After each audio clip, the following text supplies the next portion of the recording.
One, I am a testimony. You can actually get up and out of that hole of depression and anxiety. I don't know if now that we have cancer survivors, there are suicide survivors.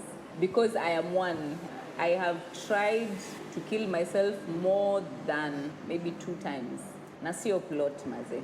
It is a lie of the devil to try and cause you to feel hopeless.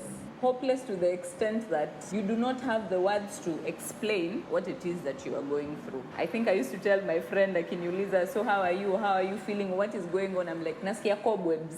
That was the explanation. Sometimes I think because of the chemical imbalance inside of our heads during depression and anxiety, you can't really pinpoint at it. This is the cause of what I'm feeling. But through all that, the beautiful thing was when I understood that God gives beauty for ashes, the oil of gladness for our mourning. When I realized that Jesus Christ loves me, that was the game changer. There is life, there is joy.